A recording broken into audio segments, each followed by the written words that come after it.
Well,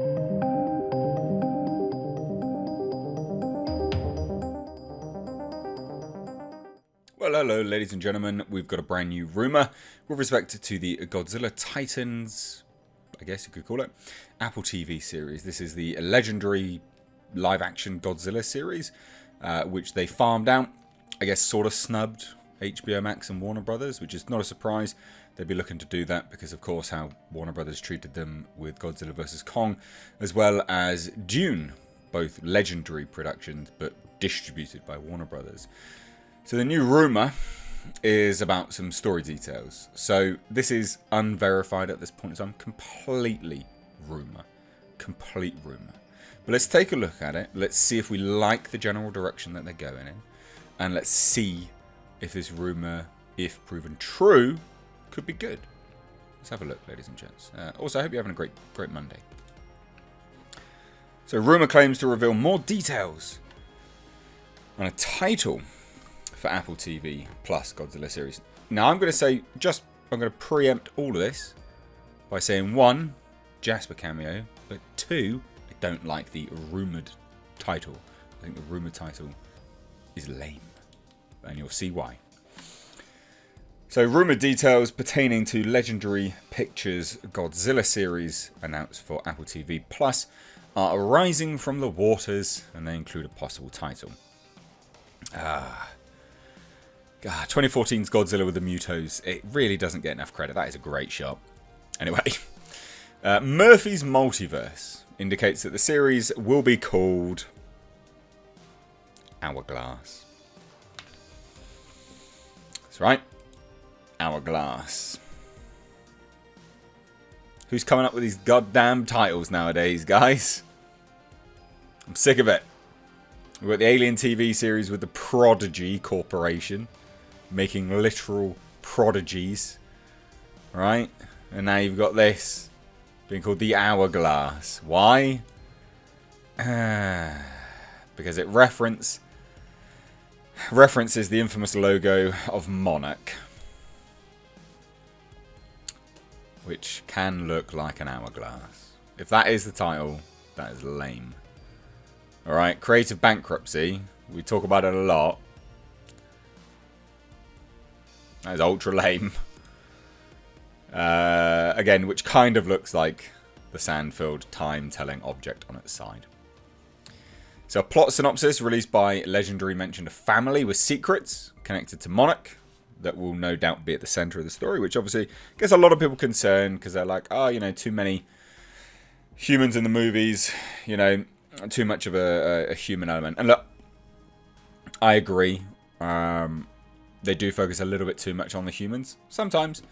But if it's anything like Legendary's comic books, their comic books are really good. Their comic books seem to have a great blend. Graphic novels makes it sound a bit more mature. It's not. I'm a grown man reading comics, I don't care. The comics have a really good blend between humans and Titan stories. You know, when they are the human stories, like the Kong, you know, the Skull Island stories, they're actually pretty decent. They do a balance pretty damn well. So anyway, here we have it. So their names aren't known, and it remains to be seen if they have anything to do with the Russells from Godzilla King of the Monsters and Godzilla vs. Kong, or Houston Brooks and John Goodman's character, Bill Randa, or anyone else introduced in Skull Island. So we don't know, right?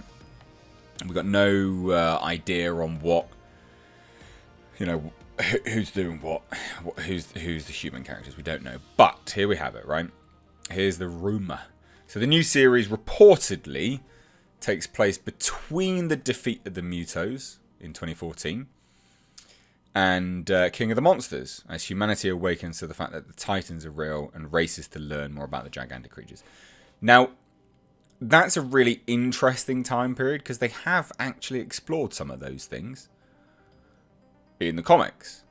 So when they defeat the Mutos, when Godzilla defeats the Mutos, there's there's like the progenitor of the Mutos. I actually can't remember its name. I think it was like, I want to say Ishimura, but I don't think it was. I can't remember the kaiju's name. Titanus something. But it's basically the Queen Muto. It was the thing which created the Mutos. Different Titan, really quite cool. But they've explored some of that time period. So I think that's an interesting time period. It's a good time period to explore. There's a lot of opportunities there. There's a lot of opportunities with the Titans as well. You know, a lot of Titans which haven't been explored, haven't been shown. Some which have, maybe. Interesting. So it may also supplement the lore created by Legendary's comic division in the books Godzilla Dominion, Kingdom Kong and others, unless the graphic novels which are enthusiastically praised by fans, yeah, myself included, encompass secondary canon writers Chris Black and Matt Fraction don't pay attention to. Legendary's pretty careful at keeping the lore like connected. They do a pretty good job of it, actually. There are Easter eggs in the movies based on stuff which has happened in the comics and vice versa. So they're not essential reading by any stretch, but if you're going to explore a series between that time period, I don't want that just completely disregarded. I don't think Legendary would either. Legendary seem to be pretty decent with that. Unless they just go completely off the rails, then, you know, fuck Legendary, I guess. So anyway, Murphy's Multiverse adds, casting is underway, of course, that's pretty obvious, any pleb could state that. Ahead of a May start to production. May start to production, you'd think that they'd already cast by then, to be honest. May as a production start date, that's too soon to not have casting secured. But maybe that's that. Not sure how much I believe that. But anyway, so we're liable to learn more, such as who will star, in a matter of a few months. However, filming isn't expected to commence until November. But if you start on a May production, you're still in pre-production. Principal photography is what people would generally consider to be the production. That's a very strange wording there. Never mind. Mad Men writer Black serves as showrunner for the show, and Fraction will co-write and executive produce.